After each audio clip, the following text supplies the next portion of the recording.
Good evening, everybody. Good evening, good evening, good evening.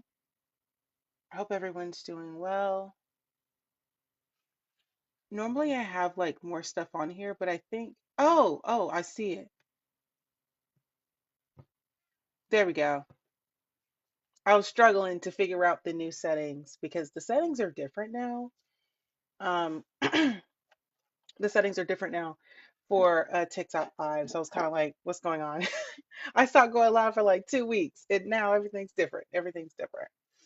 But you guys, we're going to talk about the Gen AI pilots and things that you can take from the discussion. I know there was a bit of a flurry on social media when you saw that MIT report come out that said 95% of Gen AI pilots failed, but most people aren't really telling you why this is happening. And so they're using certain language to say, oh, like, AI is what is some of the stuff they're saying? Like, oh, the AI bubble's gonna burst and da da da.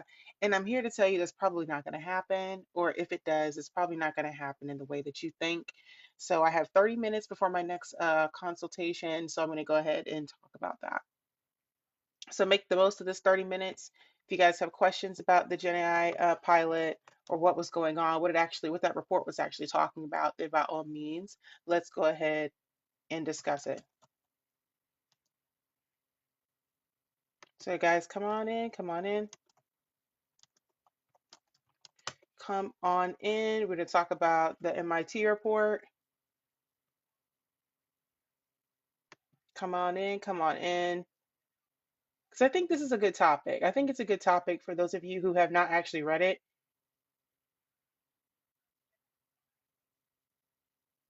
And I think there's some good takeaways, you know?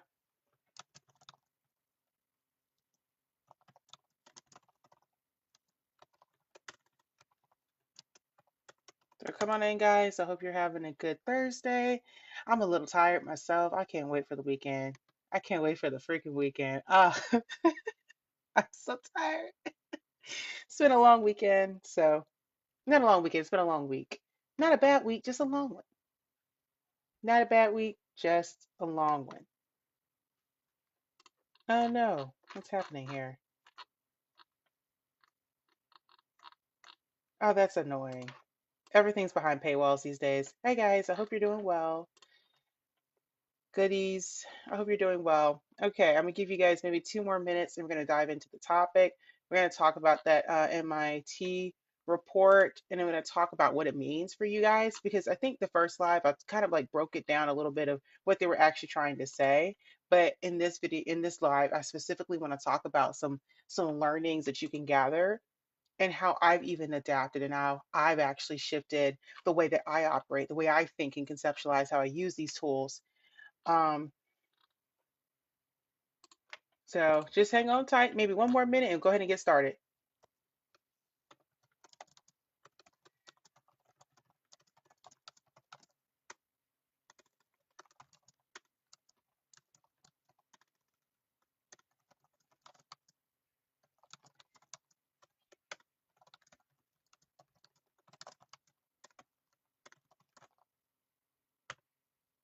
Hi guys, hello, hello, come on in. We're about to get started. You got 1 more minute left before we jump in.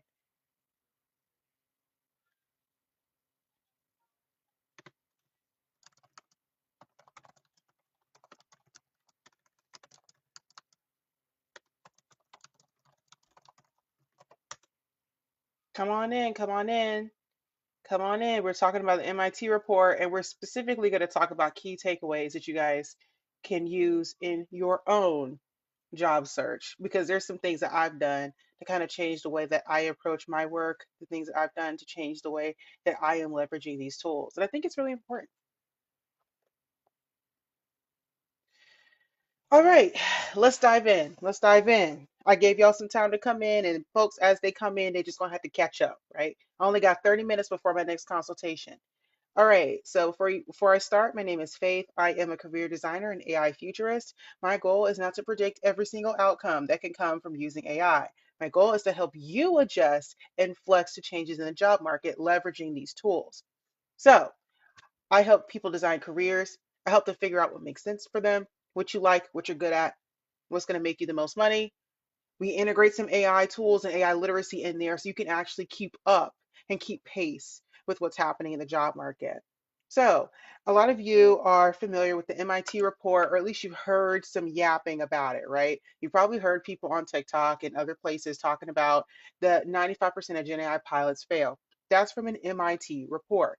Okay, so MIT is a university. Let's just make sure everybody's on the same page, okay? MIT is a university. Within the university, they have researchers. There were researchers. So it wasn't MIT necessarily, it was the research lab within MIT. You follow? Okay. One of the research labs is the Nanda lab within MIT, talked about uh, their findings. The report is called the Gen AI Divide State of AI in Business 2025. So that's the actual report. It was done by the MIT Media Lab's Nanda Initiative. So the Nanda Initiative is very specific. Nanda means networked agents and decentralized AI. So I think this matters. We talked about this in the last live stream, but I just want to make sure that we are all up to speed about what this actually is. Most people are not talking to you and explaining what you're reading. So I think that's part of the problem. In order to understand the problem, you have to understand the context. So the report itself was and basically done, not Nanda, not Nodia, Nanda. The report itself is called the Gen AI Divide State of Business or State of AI in Business 2025.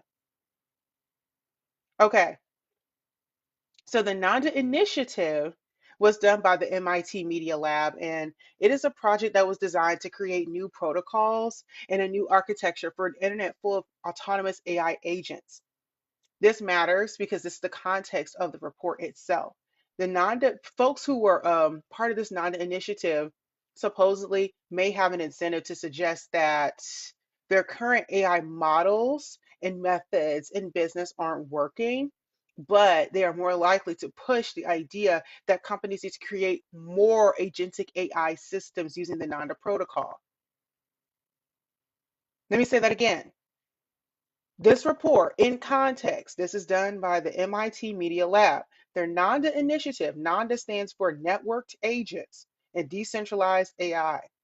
This is a specific project and initiative designed to create new protocols, a new architecture for an internet with more autonomous AI agents.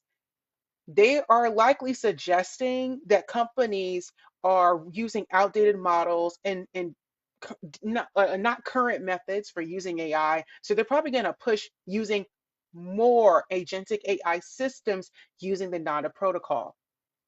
So that's why when you see people on TikTok telling you that AI, the bubble's going to burst and like, oh, the models aren't working, that's not necessarily what they're saying because that's not the context of the report.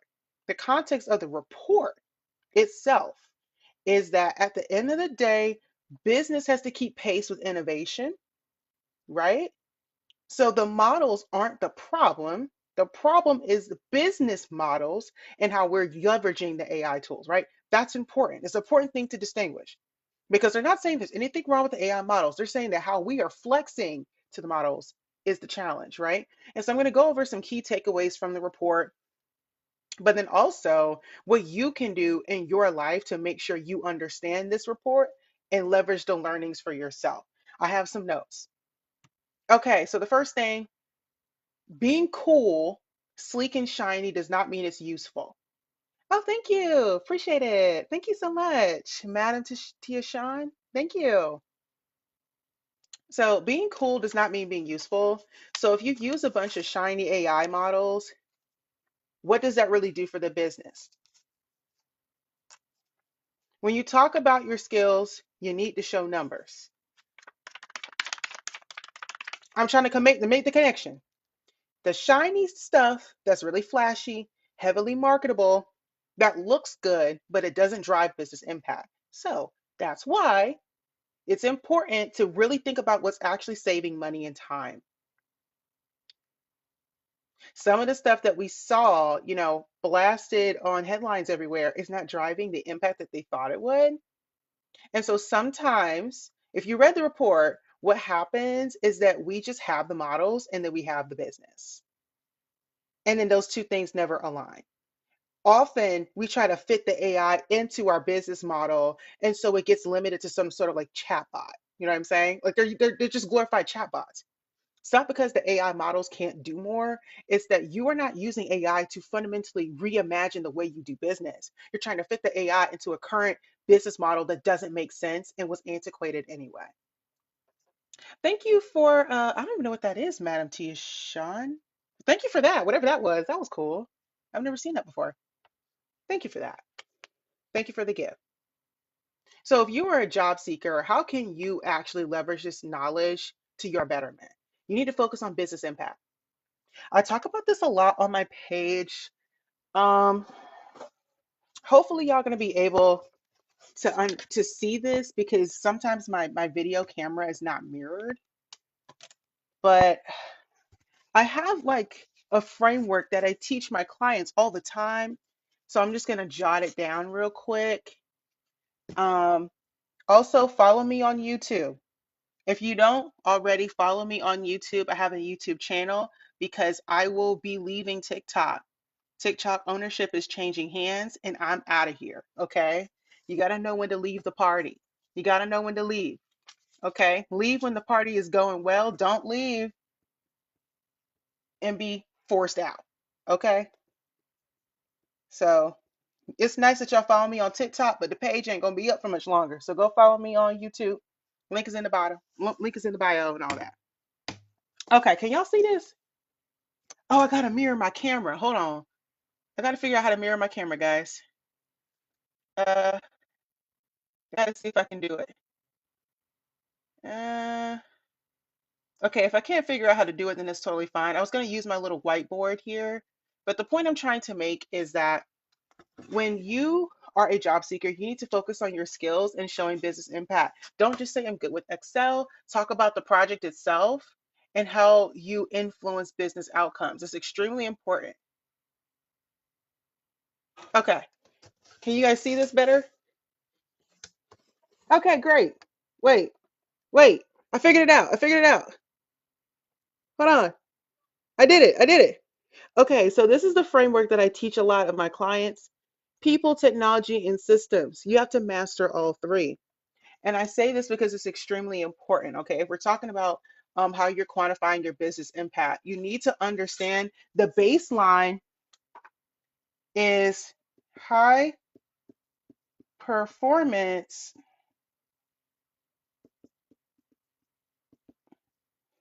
and execution. People, technology, and systems. And the baseline, literally the baseline is high performance. Okay. And this is extremely important because what's happening in the business world currently is people, let me just put, woo, let me just put you here in the middle. This person in the middle, that's you. This is you. You in the middle. A lot of y'all are trying to figure out what to do, where to go, what's going on. You're just lost in general. What's happening in the business world is the tech is over here, the systems over here, but the baseline, like I said, the baseline is execution, and there's a gap.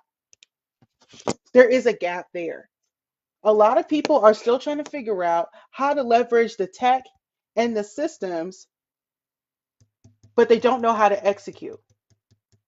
They don't know how to execute at all. So the real people who are going to, I would say, make a lot of money in the next 5 years are going to be the people who understand the technology, right? So you're upskilling, but that's not enough. You need to know how to leverage AI to impact systems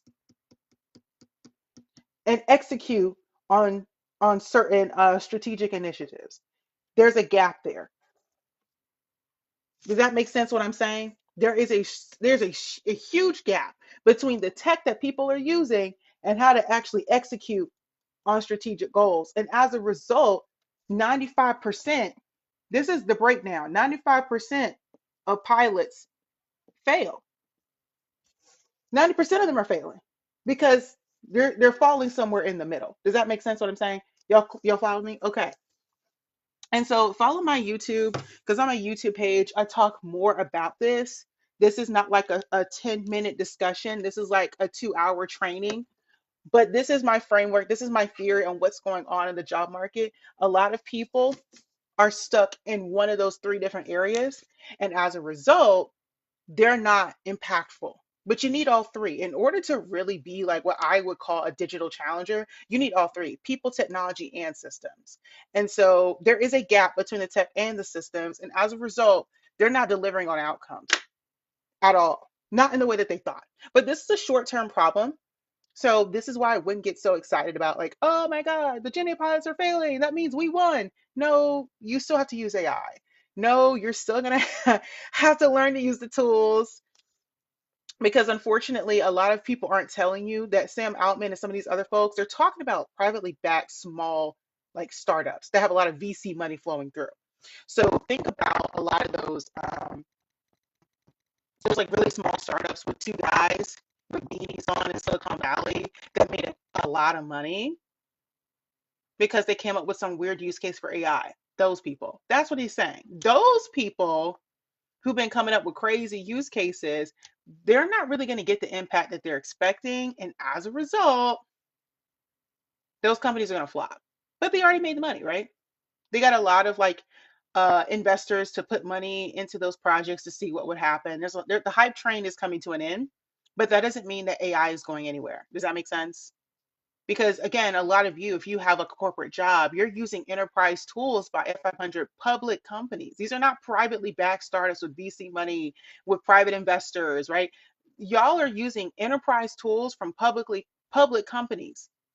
Like whatever they got going on at these startups in Silicon Valley ain't got nothing to do with Copilot. You still gonna have to use Copilot. So I don't know why people are on social media like, oh my God, this means da da da. No, you still have to learn to use the tools, right? The second thing I wanted to say, for those of you who are taking notes, I highly recommend that you do. So, like I said, the first thing is cool does not equal useful. Cool tools, cool models don't equal useful or impactful. Got to get specific about what's going to save time and money. Same thing for people who are looking for a job, right? Think about what saves time and money. Using a bunch of jargon won't necessarily get you the role. The standards have gotten higher, right? Number two, specific wins matter. Being vague is not useful. In this time, AI is working best when it solves a clear problem instead of trying to do everything. And this is also a principle that I teach my clients as well. Being a generalist does not work for most of you. Okay? If we're talking about how can you avoid being made redundant, you need to think about the fact that redundancies come from lack of knowledge, specialized knowledge. If you don't have specialized knowledge and a unique skill set that's marketable to employers, what you're going to find, sorry, that was my alarm, my bad. When you guys don't have a specialized knowledge, they're going to mark you as redundant, not as useful. Not because you aren't good at your job, but because there's not specialized knowledge for them to leverage. When think about how employers are building teams, they're building teams based on skill sets, not personality in most cases. The era of the personality hire is kind of over. You can't really coast on personality alone. Like there's something that you're bringing to the table. And often I would be concerned if you don't know why you were hired. So, for example, I'm trying to make this relevant to you guys so you can leverage these learnings in your day to day life. For me, I had to cultivate a personal brand and come up with a story that made sense to people as to how I got hired. This matters a lot because you need to figure out what specific skills your company is looking for. And when they're putting together a team, think of like the Avengers. Marvel's Avengers, they all have different skills. They all have different talents. They all have different abilities. And so you get to leverage people to know who to use when. And so your manager's the same way. They're trying to figure out who can I give what task to? Which people on my team are strong in certain areas and which people on my team are weaker in others. They're trying to leverage your strengths. So do the thinking for them. Make it really clear so they can envision you in the role. That's why it's important to get specific, because the more specific you are, the better. The more specific you are in your resume, it helps your um, manager basically see you in the position and get intimately familiar with some of the challenges that you've worked through, so they can picture if you are a good fit for the job. So there's two things here. One is, what would you say, if you were actually talented at different things, any suggestions of skills to focus on now? I wouldn't focus on talent. Luck is hard work and talent combined. So you're not going to get any luck based off talent. It's going to be talent and hard work.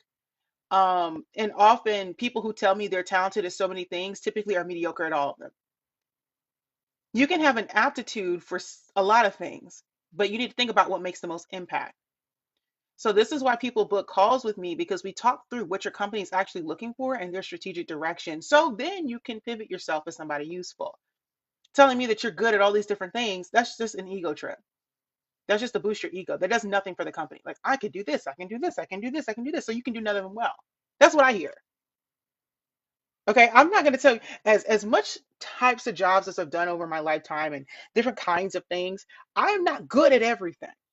I'm only good at like really two things. And I'm just doubling down on those two things, overly studying on those two things, because you should be focusing on mastery, specialized knowledge, and put that knowledge into context. And so, yeah, that's why, click the link in my bio to book a call with me one on one, because that's what we do.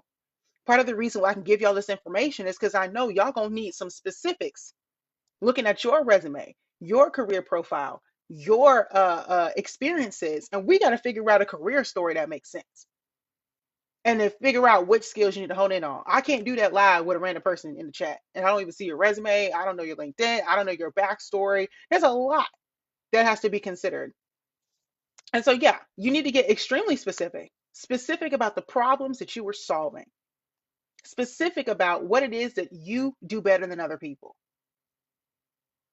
And the more specific your examples and the more clear your business impact is, the better recruiters can decide, okay, she fits here, he fits there. Okay, maybe they're better off doing this or that, or maybe this role's not good for them, but what if we can find somewhere for them in another part of the business? Does that make sense? Are y'all picking up what I'm putting down? So yeah, if you haven't already, book a call. I talk about personalized solutions and solving specific problems, because that's what I do. I'm not trying to get everybody hired everywhere. I'm saying, okay, based on what you presented to me, let's do a deep dive on what it is that your career experience has looked like, what you currently do in your role, what makes sense, and then we'll figure out a path. Because right now, a lot of y'all, you're taking generalized advice, and if you're competitive, you can get a position, but you won't stay there long, because that's a problem. That's becoming an increasingly serious issue. I've noticed a lot of y'all are getting these jobs, and you, even if you can get placed, you don't stay long because you maybe apply for the wrong position, or you don't really know what to do from there. So what I'm helping you do is helping you learn how to fish. I don't want to give you the fish. I want to teach you how to fish so you understand where you fit in the job market, and then your profile. Because if you can understand how recruiters see you, then you'll do better. So yeah, click the link in my bio to book a call. Um, there's no reason why you shouldn't do a consultation. I've never had anyone spend the money and say that that was the worst money they've ever spent. They all say I should have did this much earlier. Actually, everything that you said was really spot on. But anyhow, so like I said, number one, cool does not equal useful. Stop doing shiny, marketable things. Focus on what works and what is saving time and money. The jargon, put that to the side. What's saving you time and money? Number two, get specific. Specific wins over vague. So the AI is working better when it's solving one clear problem instead of trying to fix everything. Pick one area where you can really shine and go from there, because you can't master everything. Number three, you don't have to do it alone. And this is where a lot of people don't like what I have to say. A lot of y'all have been DIYing it with no support, and that's why you're not getting good results. When you read the MIT report, one thing that becomes very clear is that sometimes companies buy a lot of these smart tools, flashy stuff from experts, and then they want to duplicate it themselves because they think that they can, because they have the knowledge. But unfortunately, they don't have the experience.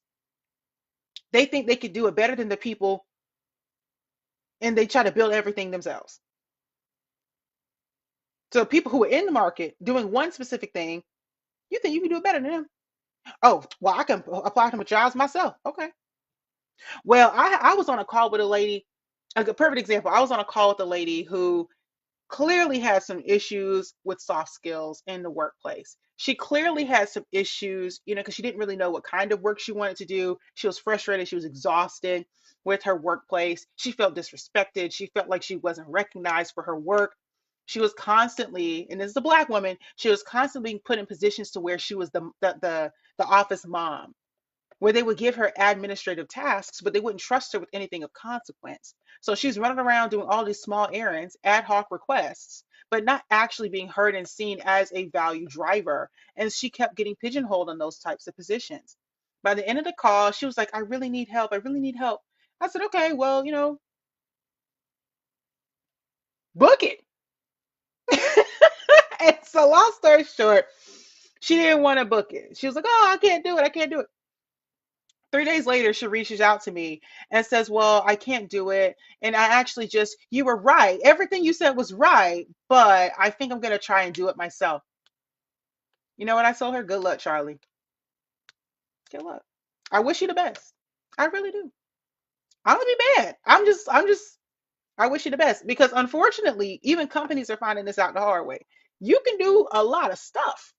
The information is online, babes. The information is available. But the strategy is what's going to cost you. And so what ends up happening is people think they can do it all themselves. They don't want no help. They got it, and then they don't have it. And then some of them end up, spinning the block 6 months later saying, you were right. Everything you said was right. I do need help. But by that point, they're experiencing even more pain than they were before. And now they're out of a job. Unfortunately, this happens a lot. MIT report makes it really clear. You need to learn the popular tools and experts in your field. If you already know them, you look valuable, but you have to leverage them. And that's where the rubber hits the road, right? Companies that buy smart tools from experts are often um, inflating their own knowledge and skills base. And so what ends up happening is they buy these really shiny smart tools, and then they don't have any engineers to help manage the infrastructure. If you're an IT person, you know exactly what I'm talking about. The CTO is going to do some crazy, cool, new stuff. They always come up with these interesting ideas, and they're going to, inject a lot of money into the technology roadmap, but somebody's got to maintain it. And there's some tool, I'm not going to list them because I don't want to get in trouble. There's some tools that are really great, but those skills are hard to come by. So if you're going to invest a lot of money into certain things, you better have some good engineers, or otherwise you may have wasted your money. So when I tell people the value of expertise is getting more expensive, it's true. The more specialized and knowledgeable you are, the better. Because companies have very specific problems that they're trying to solve for, and you want to be positioning yourself as somebody who can solve that specific problem. You don't need to put in 130 applications. Just put in like 20 to 30. All right, the next point. Messy data often equals messy results. If AI fails the company's info, excuse me, let's say that again. Brain fart. AI will fail if the company's information is messy or if people refuse to use it. In other words, you need clean data to work from.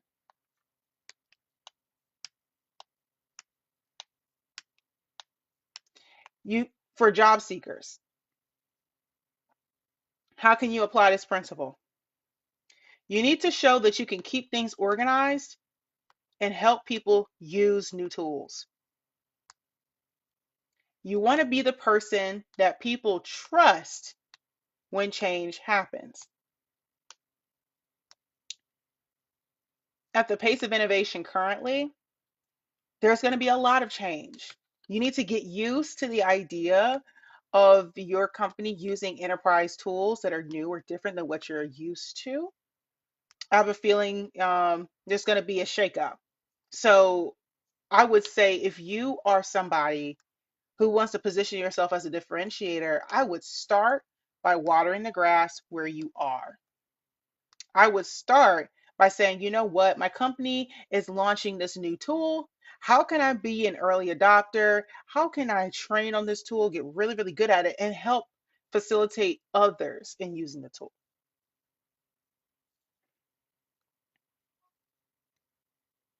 You want to be the person that people trust because things are changing and there's always going to be change.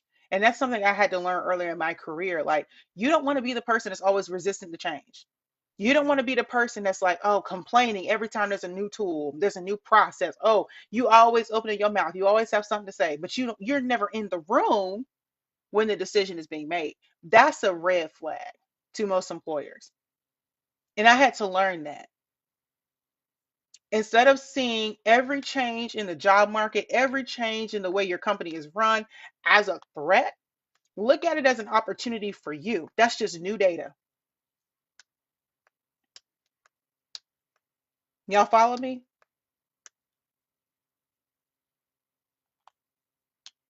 Thank you for the likes. All right. And then my last point, AI will save the most money doing boring tasks. But unfortunately, there are companies who are chasing flashy projects.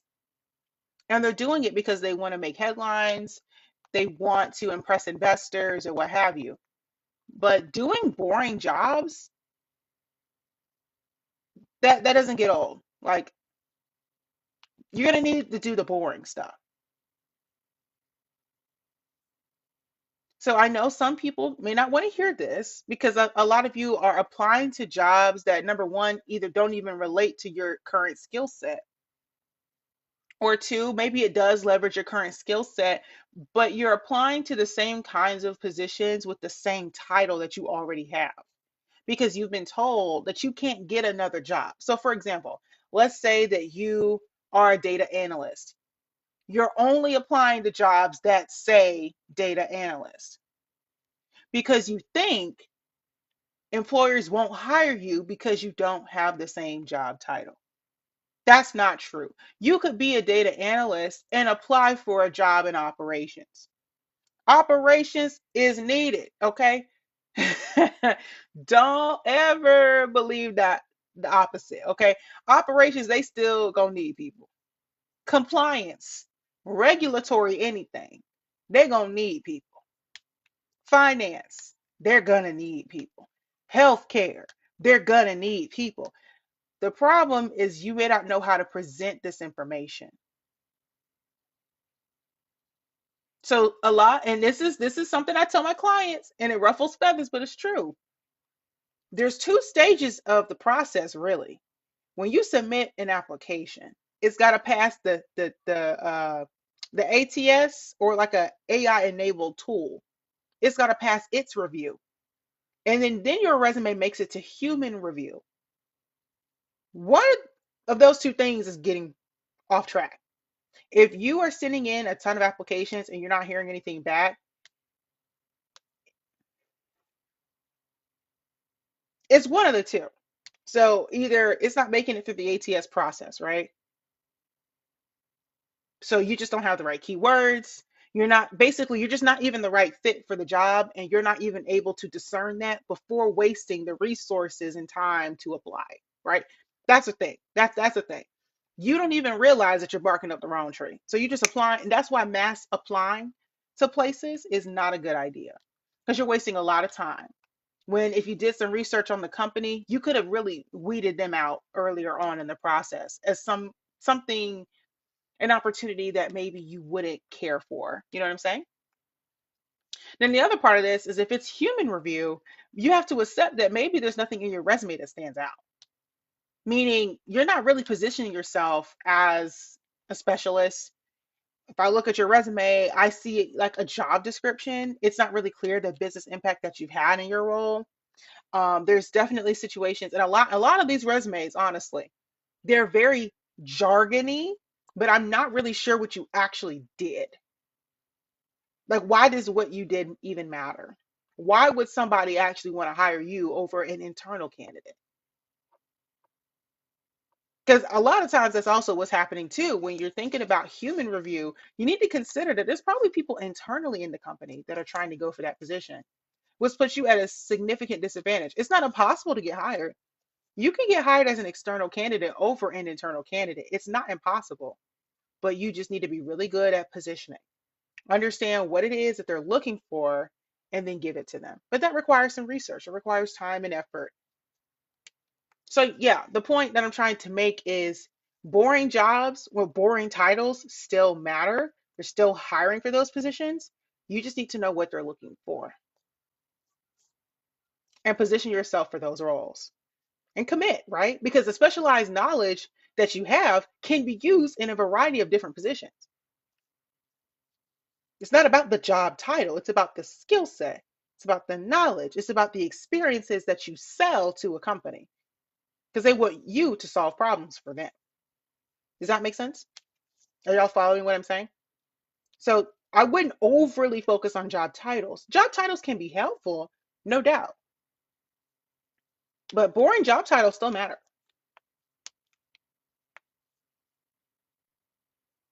So, in sum, because I have to wrap this up, because I have another consultation in a few, most AI projects are flopping, according to the MIT report, because companies don't really know what they're doing. They're on the AI hype train. They're trying to figure it out. They're building the bridge as they walk across it. And in the same way, a lot of folks are struggling in their job search. They're struggling in their job search and they're struggling in their current role because they don't really know what they're doing. They're doing all the things, but nothing's actually landing. Nothing's actually resonating. And so they're not getting a return on their investment.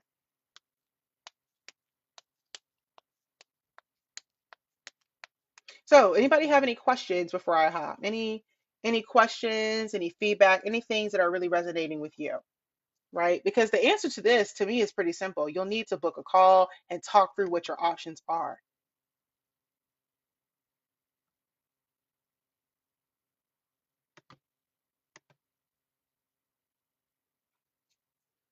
Thank you. You're welcome, Porcelain Kitty. So, yeah, I think this report, all in all, it was really informative because it helped me better understand what companies are struggling with. But from what I'm seeing, it really comes down to if these projects are not delivering discernible financial savings or an uplift in profits, it to me, it signifies that people are not upskilling as appropriate. And I think, it's almost implied in some cases that it's really corporate politics and red tape, the bureaucratic part of white collar work that's kind of inhibiting growth. And I think that's something to think about.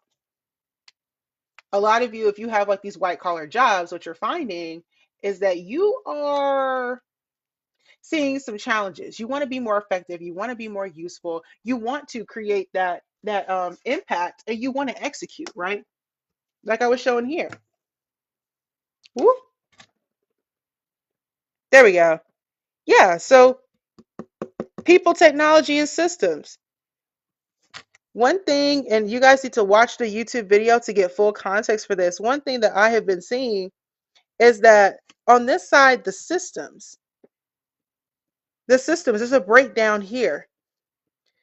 What I classify as like systems will be in this category is almost like the establishment. So think of people who are at the C level who've been around a long time. Think about office politics, the bureaucratic red tape. Think about the gatekeepers, these people. You still need systems because it provides structure and order, but it can inhibit execution. The technology on this side is supposed to enable people to do more. It's supposed to create efficiencies, but you end up getting stuck in the middle here because the execution is lacking. There's a piece that's missing here.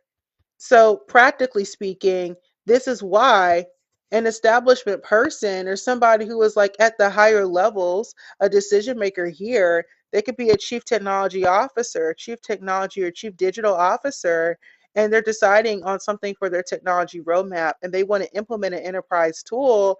And the tech is over here. The tool is useful, the tool is a good idea, but in the middle, we're trying to figure out why is it that we're creating so much of a tech burden?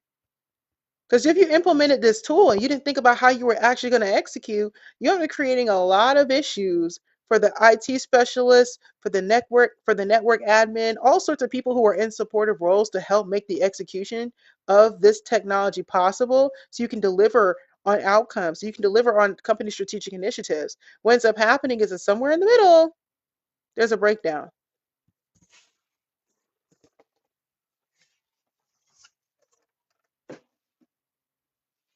Now, it could also be the case that it's the people, which I didn't really get into here.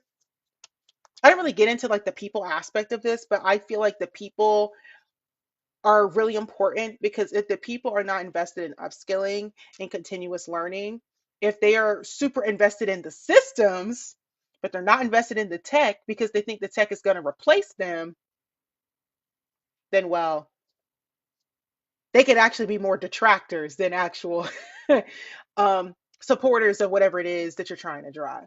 And that often happens in companies. You'll see people who are like, I don't want to work myself out of a job. So you'll see them use the technology to the extent that it is useful for them to do so, but they're not driving change because they're really invested in the system. They like the system, they like the corporate politics because although they can complain about it, it keeps their position safe. So in the short term, they're thinking I can keep my position safe if I maybe don't leverage the tool to its furthest extent. If I don't really push the boundaries. I'm not doing any like business reinvention. I'm not trying to change things. I want things to stay the same. And that's the byproduct of integrating AI into the business instead of actually fundamentally changing the way that you do business because of these tools. So yeah, that's really what the MIT report's actually saying. There's a lot of this happening, even in some of the biggest firms in the world. Like people are like, I don't want to, I still want to have a job. And instead of fundamentally changing the way that you see the role, you're just like, I'm going to use ChatGPT like a chatbot. I'm not going to do too much. In lean, we don't replace people. When tech works them out of a job, we retrain and keep the experience of our personnel. You would think I always think the institutional knowledge is critical to make to the success of your business, but unfortunately, some companies, not all, they're how should I say? The institutional knowledge is useful, it is helpful, but you don't need everybody. You can still trim the fat. And I believe part of this is based on productivity and like our view of how to increase productivity. And I saw this when I was working in manufacturing. So she's talked about lean. I used to be like an operations manager back in the day when I was much, much younger. And what I found was that as a manager, it wasn't my choice to do this, but during COVID, we actually were way more productive. With, let's just say, if I had a staff of 35, if we had 30, 31, or even in 29 operators on the floor, we could produce product much faster, actually. And that was and I put this, I want to put this in the context too, because it was a heavily automated facility. So it was like 90% of the work that was being done was done by robotics. So the operators kind of functioned like um, technicians in a way. They weren't like people who had to do all the manual heavy lifting of product. They literally just sat and watched the machines run. And the downtime on the line was usually because something with the robotics or was off, or maybe they veered off center line. So we had to get it back on center line and then kind of like figure out what part was needed. And the operators had specialized knowledge on that one part of the line, of the production line. And so I say that because we found that we actually pushed out product a lot faster. We were already productive, right? 95% automated is pretty productive for a manufacturing facility, especially one of our size. It was a huge facility. But again, the only way to really push the boundaries on productivity is either to introduce more expensive machines or to start cutting personnel. And so it didn't start out as an intentional measure to cut personnel. It really happened as a byproduct of the pandemic. People thought they were doing something because they didn't want to go to work. And some people were getting paid to stay home for 2 weeks because they may have tested positive for COVID. And then it ended up being the case that it actually worked out better for us because we're like, oh, well, we can actually run on 29 operators. So maybe we can cut corners. Maybe we can keep a lean crew. Cool. And all the product ended in throughput? Not necessarily. So how did you achieve it? Just clean, or did you exploit a Herbie really well? So anyway, y'all gonna have to book a call for all this. I'm not gonna go into. I'm also kind of nervous. I signed an NDA. I can't actually give too much information on what I was doing. But the point is, I think as a society, we have hit a certain level of productivity, and the only way to kind of like speed things along is if there's less people. So you can still have the institutional knowledge, but maybe you don't need a team of 10. Maybe it's just like the top performing four. You see what I'm saying? And so I think that's a consideration. I'm not advocating for right and wrong. It's not about morals or ethics. It's just what I see probably happening. Just based on the calls I'm having with clients and just discussions, it's coming down to like top performers that are driving what companies believe is like 80% of the actual the work is done by the top 20%. So if you can just keep the 20% and then leverage the AI tools, train them on it, they'll be okay. It'll be like a skeleton crew, if you will. You won't need the same amount of people. You'll still have the knowledge, but unless you're a specialist, they don't really have a reason to keep you. And that's what I want my folks to understand is that, I don't think in the short term AI is going to make you redundant. I mean, long term view, absolutely. I don't think there's any way to avoid that, but you have to adapt and change. AI will create new jobs, it'll create new specialties, new niches to tap into.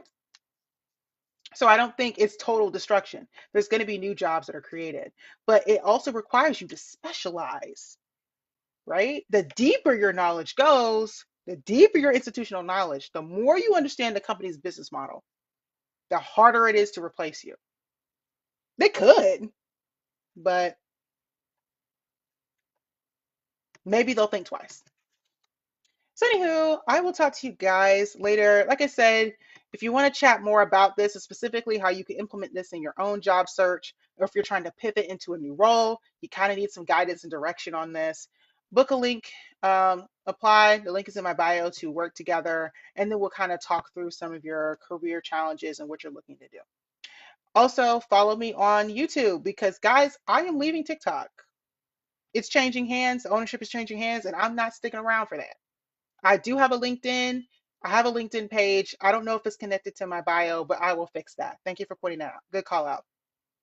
I haven't connected it, but I do have a business page. I do have a business page. I do. I do. I'm not giving y'all my personal LinkedIn because I'm not crazy. I keep my LinkedIn up to date. But I will talk to you guys later. I got to hop on my consultation. As always, it's been a pleasure. All right. Have a good rest of your night. Mm, mm, mm, mm, mm, mm.